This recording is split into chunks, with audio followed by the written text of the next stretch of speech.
that a person has to have shame to do the wrong things. But if people shame you for being righteous, you're Bamasali all of a sudden, to fanatic, to this, to that. Person has to not be afraid. Why? He says, no mitzvah shall be forsaken because of shame. Rather, one should be ashamed before Hashem who commanded the mitzvot. For example, a king's servant will do what his master commands him, even if he'll suffer great shame. He goes in the mud. He has to carry food and look, lowly in front of everybody. I don't care. I'm doing what the king says. That's all that matters. I shouldn't be afraid of what people say. Actually, it's kapara. When you get shamed for doing a mitzvah, you should say thank you. The guy makes fun of you. Thank you. You took all my avero. Thank you so much. Hazak baruch. Say more. It's okay. Good. Right? As it says similarly, he says being ashamed to admit the truth is an extremely serious ailment, right? Or the guy says you have the ability to reprimand someone who's under you, right? Like let's say your kids, your employees. You say, "Oh, no, I don't want to. I'm ashamed to say anything." He says, "Not good." He says, if you're sitting in presence of your teacher, and he's ashamed to ask him what he doesn't know. Some people, they learn. I'm ashamed to say, Rabbi, I don't understand. Rabbi, can you repeat that? Rabbi, can you explain what that means? I'm ashamed to say, I'd rather be quiet and not understand anything. This is very bad. It's very, very bad. The person thinks, shame is good, so you'd be ashamed to do everything. No, you have to know. Judaism is all about balance. There's a time for everything, and there's a way to do it, and there's a how, and there's a when, and there's a where. And the person has to know, sometimes you have to stand up for yourself, which is for mitzvot, and for to learn. As it says, Loi Baishan Lamed. The one who's shamefaced, he does not learn properly. David HaMelech, what did David HaMelech say? He said, Edebra be'edotecha neged melachim v'lo evosh. David HaMelech would say to the kings of the world, what would they talk about? They talk about, Dubai, and this new thing that came out, and whatnot.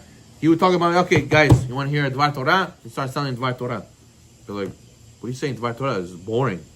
Hey, you guys don't know what you're talking about. This is the real stuff. You guys, what are you talking about is shtuyot. So he would say, I would speak like this to kings of the world. I'm not embarrassed. I'm not shamefaced. You have to stand up for the Torah. This is the right thing to do. V'chasid nikra Hashem ubusha. Whoever wants to call Chasid, Chasid means from the root word of shame. As the word Chasid, where do we see the Chasid in the word Chasid in the Torah? By the birds. There's a bird called Chasidah. Right.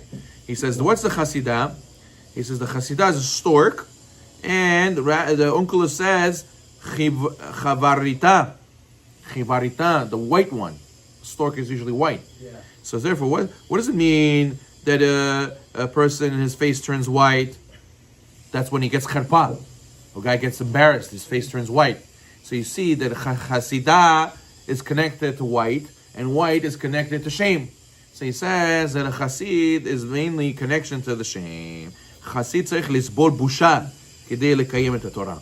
He says that a person who masters the how to use shame properly in the right way, place to be shamed, and a place not to be shamed, that's a Chasid.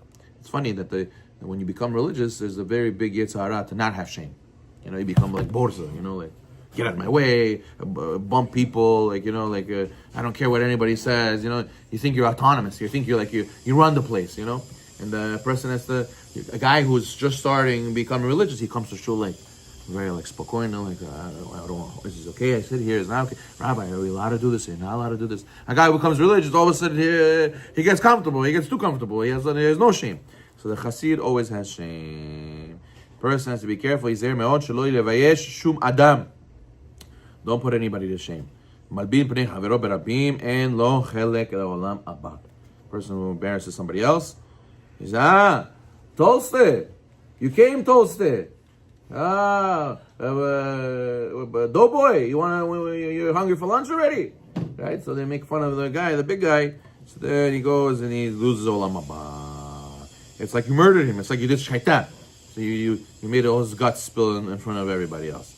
The pain of humiliation is more bitter than death, the sages say. The Gemara says we learn from Tamar. That what? It's better that you go and Juan, do you mind closing that door? Thank you so much. It smells. Yeah, the better that a person should go and throw himself in the fiery furnace. Tamar was willing to throw herself into the fire than to embarrass Yehuda. Whoever this belongs to, let him announce. Who am I to say? And embarrass him in public. Now listen, you have to reprove your friend. You have to give tochacha, but why in public? Why in public? Sometimes people have beef with each other. Take it on the side. Go privately. Hash it out. All of a sudden, you see the guy in a party. I don't like you. You have a big problem. You think you could do whatever you want. Da, da, da, da. Okay, the Rambam says if somebody hurt you, you're allowed to say something to him. You're allowed to say, why did you hurt me more? You have to apologize. But do it privately. Why you have to embarrass him in front of everybody? Why you have to make a fight in front of everybody? So therefore, you don't want to embarrass him. How should Keitzat tochiach? Betchila besetu benahat. You gotta first come privately and gently. Listen, you gotta give him like a listen, I love you, you're my brother, you're my friend. If I was doing this, I would want you to say something to me. That's why I'm saying something to you. He says, but if in the beginning, mitchila barabim tevaishehu, as tekabeh alav chet. He says, but if you humiliate in public, people working together in the business, he goes, you don't know how to work. What, you don't know how to count money? Where's your brain? Well, mine it is, right? So he goes and he does it in front of everybody. So now right away he gets a big sin for that. You just killed him in front of everybody. That's it. Nobody respects him. Everybody thinks that you think he's garbage now. You killed the guy. So therefore a person has to be careful not to do that. If you want to tell him privately, what happens? The whole Beit HaMikdash was destroyed because Kamsa bar Kamsa. What did he say? He didn't get upset that he got thrown out. He said what? The rabbi saw and they didn't say anything. So you see that? Because people saw and I got humiliated. They didn't say anything. That's what killed him. It's not that he got thrown out. Even if the room was empty and he got thrown out of his house, he would have went home and then moved on with his life. Because he got thrown out and it was embarrassing. Nobody said anything. That's why he got upset. Therefore, how much more so in Torah learning?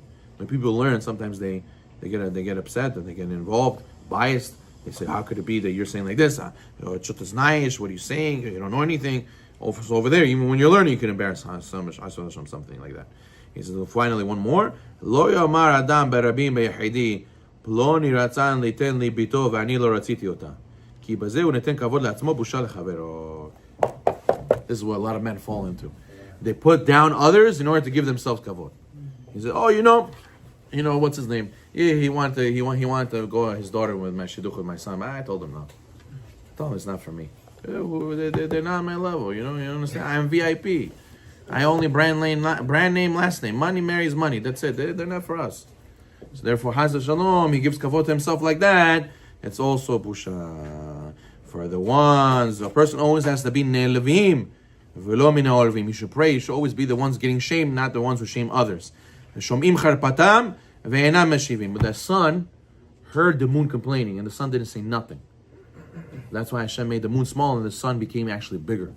And in the time of the organuz is hidden. That's why Hashem made that the sun gives off light, gives off health. You need vitamin D, photosynthesis, all these things because the sun was quiet. And we have to be o'avav ketzet shemesh begvurato midah keneged midah. When you hear your disgrace and your face turns colors, Hashem says, "I'll brighten you more than the light of the sun." So we zocheh to be able to we'll finish Sha'ar Busha today.